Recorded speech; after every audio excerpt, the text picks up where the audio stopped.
హరే కృష్ణ. ప్రస్తుతం సోషల్ మీడియాలో శ్రీల ప్రభుపాదుల వారి యొక్క భగవద్గీత యథాతథం ఇస్కాన్ భగవద్గీత వ్యాఖ్యానం గురించి విశేషంగా చర్చ జరుగుతోంది.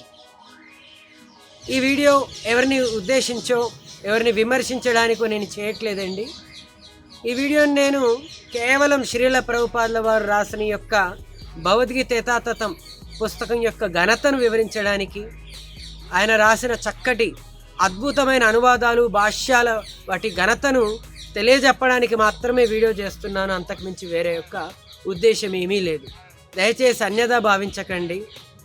మనస్ఫూర్తిగా హృదయంతో వినడానికి ప్రయత్నించండి. భగవద్గీత అనువాదాల గురించి చర్చించుకోబోయే ముందు మొదట వాటిని రాసిన శ్రీల ప్రభుపాదుల వారి గురించి కాస్త చర్చించుకుందామండి. శ్రీల ప్రభుపాదుల వారు శ్రీకృష్ణ భగవాన్ యొక్క శుద్ధ భక్తులు. ఆయన జీవితం అంతా కూడా శ్రీకృష్ణ భగవాన్ యొక్క పాద పద్మాలకు సేవ చేసుకున్నారు. శ్రీల ప్రభుపాదుల వారు 40 సంవత్సరాలు చెమటోడ్చారు పాశ్చాత్య దేశాలకు వెళ్ళడానికి. వాళ్ళ గురువుగారు ఇచ్చిన ఉపదేశం మేరకు ప్రపంచమంతటా కూడా ఈ యొక్క భగవద్గీత భావత సందేశాలు వ్యాప్తి చెందాలన్న ఉద్దేశంతో ప్రతి ఒక్కరూ ఈ యొక్క మానవ సమాజంలో ఉన్న ప్రతి ఒక్కరూ కూడా ఈ యొక్క భగవద్గీత సందేశాన్ని అర్థం చేసుకొని పాటించి హరినామాన్ని జపించి వాళ్ళ జీవితాలను ధన్యం చేసుకొని జీవితాంతంలో భగవద్ధామానికి వెళ్ళాలన్న సదుద్దేశంతో ఆయన తన జీవితాన్ని సంపూర్ణంగా త్యాగం చేశారు. ఎన్నో విశేషాలు ఉన్నాయి, కానీ కొన్ని మనం ఈరోజు చర్చించుకుందాం. ఆయన చిన్న చిన్న మ్యాగజైన్లు అనువాదం చేసి ప్రతి ఒక్క దుకాణానికి ఇంటికి వరుసగా వెళ్తూ చూపించేవారు. దానికోసం ఆయన ఈ యొక్క గుర్రపు టాంగాలో కానీ బగ్గీలో కానీ ఆ యొక్క ముద్రణ యంత్రం అంటే ప్రింటింగ్ ప్రెస్కి వెళ్తే డబ్బులు ఖర్చు అయిపోతాయని చాలా దూరం నడిచి వెళ్ళేవారు వృద్ధాప్యంలో కూడా. అంతేకాకుండా 2 పూటల ఆయన భోజనం చేస్తే గనక డబ్బులు తగ్గిపోతాయి, జనాలందరి కొరకు ముద్రణ చేయడానికి పేపర్కు డబ్బు సరిపోదు అన్న ఉద్దేశంతో కొన్నిసార్లు పస్తులు ఉండేవారు. అది శ్రీల ప్రభుపాదుల వారి యొక్క తపన. ప్రతి ఒక్కరికి కూడా ఈ యొక్క సందేశం అందాలి అన్న ఉద్దేశంతో అలా చేసేవారు. ఒకసారి ఎండాకాలంలో ఎండ ఎంత తీవ్రంగా ఉందంటే ఆయన స్పృహ కోల్పోయి రోడ్డు పక్కనే పడిపోయారు. మరొకసారి ఒక ఎద్దు ఆయనను పొడిచి వెళ్ళిపోయింది. రక్తసిక్తమైన దేహంతో ఆయన రోడ్డు దగ్గర అక్కడే పడిపోయారు. 1 గంట వరకు కూడా ఎవరూ చూడలేదు. చాలాసేపటి తర్వాత తెలిసిన శ్రేయోభిలాషి ఆయనను వైద్యుని వద్దకు తీసుకెళ్లారు. ఇవన్నీ ఎందుకు చేశారనుకున్నారు? మానవాళి బాగు కొరకు. మళ్ళీ చెప్తూ ఉన్నాను, ఇది ఆయన తపన, మానవాళి సంక్షేమం కొరకు. ఎందుకంటే ఈ యొక్క భగవద్గీతను ఎవరూ సరిగా అర్థం చేసుకోవట్లేదు. అందుకే ఆయన సాక్షాత్తు శ్రీకృష్ణ భగవాన్ని ప్రతినిధిగా ఈ యొక్క ఉద్యమాన్ని చేపట్టారు. ఆ తరువాత ఆయనకి పాశ్చాత్య దేశాలు వెళ్ళే అవకాశం వచ్చింది. అప్పుడు ఆయన సుమారు 40 రోజుల పాటు బొగ్గు తీసుకొని వెళ్ళే నౌకలో ఈ యొక్క అమెరికాకు ప్రయాణం అయ్యారు. మధ్యలో 2 సార్లు ఆయనకు గుండెపోటు వచ్చింది. ఆ నౌకలో ఉండే వాళ్ళందరూ కూడా ఆయన చనిపోతారని అనుకున్నారు. కానీ ఆయన కల్లో శ్రీకృష్ణ భగవాన్ల వారు వచ్చి, నీ పైన నా సంపూర్ణమైన దీవెనలు ఉన్నాయి, ముందుకు వెళ్ళు అని ఆయన దీవెనలు ఇచ్చారనమాట. ఆ రకంగా శ్రీల ప్రభుపాదుల వారు అతి శీఘ్రంగా కోలుకొని పాశ్చాత్య దేశాలకు చేరుకున్నారు. అక్కడికి వెళ్ళిన తర్వాత కూడా ఆయనకి ఏం చేయాలో తెలియదు. తెలిసిన వాళ్ళు ఎవరూ లేరు, చేతిలో డబ్బులు లేవు. అలాంటి పరిస్థితుల్లో ఆయన ఒకసారి ఒక పార్కులోకి వెళ్ళి అక్కడ హరే కృష్ణ మహామంత్రాన్ని అవిరామంగా 6 గంటల పాటు పాడటంతో ఎంతోమంది యువత ఆయన దగ్గరికి వచ్చి భగవంతుని స్ఫూర్తితో వచ్చి భక్తులుగా మారడం అనేది జరిగింది. ఇంకా చెప్పుకోవాలి అంటే ప్రభుపాదుల వారు పాశ్చాత్య దేశానికి వెళ్ళేసరికి అక్కడ అప్పటికే 100 రకాల భగవద్గీత వ్యాఖ్యానాలు ఉన్నాయి. కానీ వాటి వల్ల ఏ ప్రయోజనం కూడా చేకూరట్లేదు, ఎవరి మనసు మారట్లేదు, ఎవరి జీవితాలు బాగుపడట్లేదు. అలాంటి సమయంలో ప్రభుపాదుల వారు భగవద్గీతని యథాతథంగా గురు పరంపరలో ప్రభుపాదుల వారు దాన్ని ప్రస్తుతించారు. Why have to accept birth? Why have to accept death? Why have to accept disease? Why have to accept old age? These are the problems. These are the problems, and these problems can be solved in human form of life.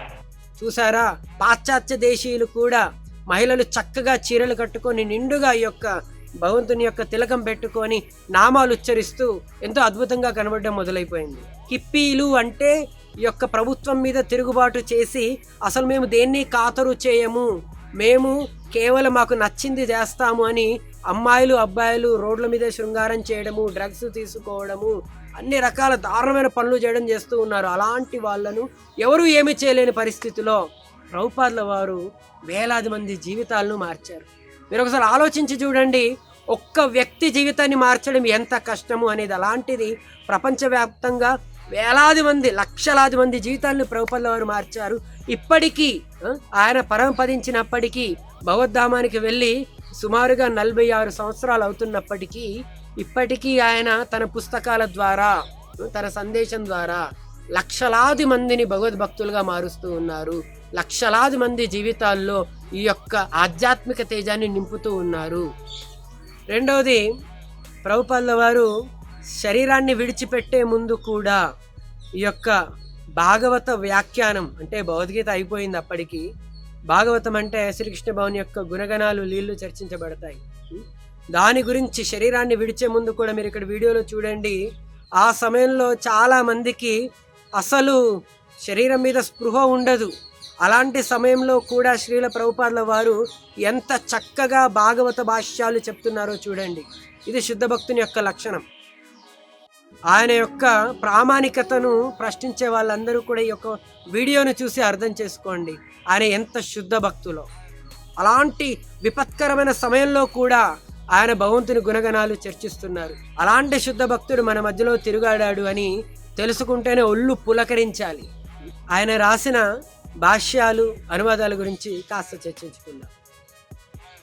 ఈ యొక్క 18వ అధ్యాయం 66వ శ్లోకంలో శ్రీకృష్ణ భగవానుల వారు చెప్తారు, సర్వధర్మాన్ పరిత్యజ్య మామేకం శరణం వ్రజ అహం త్వాం సర్వ పాపేభ్యో మోక్షయిష్యామి మా శుచ.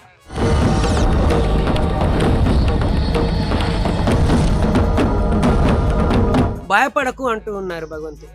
అన్ని ధర్మాలను పక్కన పెట్టేసి నా శరణు పొందు, ఖచ్చితంగా నేను నిన్ను కాపాడతాను, అసలు భయపడకు అని భగవంతుడు అక్కడ చెప్తూ ఉన్నారు. ఇది భగవద్గీత యొక్క చరమ శ్లోకము. అంటే ఈ యొక్క భక్తి భావన, శ్రీకృష్ణ భగవానికి సంపూర్ణమైన శరణాగతి పొందడమే ఈ యొక్క భగవద్గీత యొక్క సారాంశం. అయితే చాలామంది ఇప్పుడు కొత్త వాళ్ళు ఈ యొక్క భగవద్గీత తెరుస్తారమ్మో చాలా పెద్దగా ఉంది 700 శ్లోకాలు అని.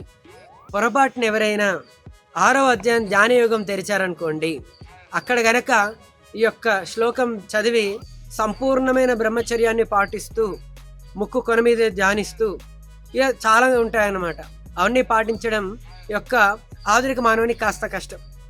ఎవరైనా విద్యార్థి అది తెరిచి చూసి అమ్మో ఇది చాలా కష్టంగా ఉంది, భగవద్గీత నాకొద్దు అని మూసి పక్కన పడేయచ్చు. ఆ విధంగా ఉంటుంది. కానీ శ్రీల ప్రభుపాదుల వారు ఏం చేశారు, ఆ చరమ శ్లోక సారాంశాన్ని ఆయన ప్రతి అధ్యాయంలోనూ ప్రతి వ్యాఖ్యానంలోనూ పెట్టి ప్రతి ఒక్కరికి కూడా ఎక్కడ వారు తెరిచి చూసినా, వారు ఏ అధ్యాయాన్ని చదివినా, ఎంతసేపు చదివినా, ఎలా చదివినా సరే అక్కడ వారికి ఈ యొక్క సంపూర్ణమైన సారాంశం అనేది దొరికేలా చేశారు. అది ప్రభుపాదుల వారి యొక్క ఘనత. ఇది కేవలం శుద్ధ భక్తులకే సాధ్యం. ఎందుకంటే చిన్న ఉదాహరణ చెప్తానండి. మీ చాలామంది చెప్పొచ్చు, నాకు ఇంగ్లీష్ భాష వచ్చండి, నేను కెమిస్ట్రీ ఫిజిక్స్ చదివి అర్థం చేసుకోగలను అని చెప్పొచ్చు. అంటే కెమిస్ట్రీ ఫిజిక్స్ పాఠ్యపుస్తకాలు ఇంగ్లీష్లో ఉన్నంత మాత్రాన ఇంగ్లీషు వచ్చిన వాళ్ళందరూ వాటిని అర్థం చేసుకోలేరు. అదేవిధంగా కేవలం నాకు సంస్కృతం వచ్చండి అని చెప్పిన ప్రతి ఒక్కరూ కూడా సంస్కృతంలో ఉన్న భౌతికత గ్రంథాన్ని అర్థం చేసుకోగలుగుతారు అనడం అనేది పెద్ద అపోహ. ఈ విధంగా మనం అర్థం చేసుకోవాలి. ఏ విధంగా ఈ యొక్క ఇంగ్లీష్ వచ్చిన వ్యక్తి కెమిస్ట్రీ ఫిజిక్స్ అర్థం చేసుకోలేడు, అవి ఇంగ్లీష్లోనే ఉంటాయి. అదేవిధంగా కేవలం సంస్కృతంలో పాండిత్యం ఉన్న వ్యక్తి ఈ యొక్క భగవద్గీతను అర్థం చేసుకుంటాడు అంటే అది తప్పుడు ముచ్చటే అవుతుంది. దీన్ని స్పష్టంగా చెప్పడం కొరకు 2 సార్లు చెప్పాను మీకోసం. అందుకే ఇది కేవలం శుద్ధ భక్తులు రాయాల్సిన వ్యాఖ్యానము. శుద్ధ భక్తులు మాత్రమే శ్రీకృష్ణ భగవాన్ యొక్క మనసు తెలుసుకొని దాన్ని వాళ్ళు చెప్పగలుగుతారు. 4 నియమాలు అంటే మాంసాహారం తినకపోవడము, జూదము ఆడకపోవడము, ఇంకా మద్యపానము ఇంకా ఇవి తీసుకోకపోవడము, అశ్లీల శృంగారం అంటే అవైదిక శృంగారం అంటే తన భార్యతో కాకుండా పెళ్లి కాకముందు ఈ విధంగా ఈ యొక్క నైతిక నియమాన్ని పాటించిన వాళ్ళు, ఈ 4 నియమాలను ఎవరైతే పాటించరో, ఎవరైతే భగవంతుని భక్తులు కారో, వారు ఈ యొక్క భగవద్గీతను అస్సలు ఎప్పటికీ అర్థం చేసుకోలేరు. ఎంతో కొంత శుద్ధత అనేది అవసరం అండి. అర్థం చేసుకోవాల్సిన విషయం ఏంటంటే, ఎవరికైతే సందేహాలు ఉన్నాయో, ఎవరైతే వీటిని అర్థం చేసుకోలేకపోతూ ఉన్నారో, వారు దయచేసి మన ఇస్కాన్ మందిరాలకు వచ్చి ఇక్కడ ఉన్న భక్తులతో కూర్చొని చక్కగా మాట్లాడినట్లయితే వారి సందేహాలన్నీ కూడా నివృత్తి అవుతాయి. ఒకసారి పీసీ సర్కార్ల వారు ప్రభుపాదుల వారి ముందు ఒక భవనాన్ని అదృశ్యం చేసి చూపించి, స్వామి మీరేం మాయాజాలం చేస్తారు అంటే ఆయన చూపించారు, ఈ హిప్పీలను నేను హ్యాపీలు చేశాను అంటే వీళ్ళందరూ కూడా ఎందుకు పనికి రాకుండా కుక్కలు పిల్లుల్లాగా బ్రతుకుతున్న వాళ్ళందరినీ కూడా ఒక అద్భుతమైన సాధువుల్లాగా, ఆదర్శమైన ఉదాహరణలాగా నేను మార్చాను, అది నీవు చేయగలవా అని అడిగితే ఆ పీసీ సర్కార్ అన్నారు, స్వామి ఇలాంటి గొప్ప కార్యాలు చేయడం నాకు కుదరదు, మీలాంటి మహానుభావులకే చెల్లుతుంది అన్నారు. ఇది శ్రీల ప్రభుపాదుల వారి యొక్క ఘనత. కాబట్టి ఆ పుస్తకం వల్ల ఎంతమంది జీవితాలు మారాయి అంటే అందులో ఏముంది అనేది మీరు అడగండి. మందిరానికి రండి, సామరస్యంగా చర్చిద్దాం, సఖ్యతతో జీవిద్దాం, ఈ యొక్క సమాజాన్ని సుఖ సంతోషాలతో శాంతితో నింపుదాం. ఒక్కరి జీవితాన్ని మార్చడమే చాలా కష్టం. అలాంటి లక్షలాది మంది జీవితాల్లో వెలుగు నింపిన గొప్ప ఆచార్యులైన శ్రీల ప్రభుపాదుల వారి గురించి మాట్లాడే ముందు వెనక తెలుసుకొని ఖచ్చితంగా మాట్లాడాలి ఎవరైనా సరే. కాబట్టి ఈ యొక్క శ్రీల ప్రభుపాదుల వారి యొక్క భగవద్గీత యథాతథం అనేది ఇది యొక్క ప్రపంచానికి ఆయన ద్వారా ఇవ్వబడిన ఒక గొప్ప బహుమతి. శ్రీకృష్ణ భగవాన్ యొక్క సందేశాన్ని అర్థం చేసుకోవడానికి మనందరికీ గురు పరంపరలో వచ్చిన ఒక దిక్సూచి. గాఢాంధకారంలో కూరుకుపోయి ఉన్న మనందరికీ ఈ యొక్క వెలుతురు నింపే ఒక జ్ఞాన కాగడాగా మనం దాన్ని భావించాలన్నమాట. ఇంతటితో ఇంకెక్కువగా మాట్లాడదలుచుకోలేదు. ఒకటే ఒక మాట చెప్పి నేను విరమిస్తాను. శ్రీల ప్రభుపాద్ కీ జై చెప్తూ ఉంటే ఎంతో ఛాతీ గర్వంతో పొంగుతోంది. సందేహాలు ఉన్నవారు మందిరానికి వచ్చి దయచేసి మాతో సామరస్యంగా చర్చించండి. హరే కృష్ణ.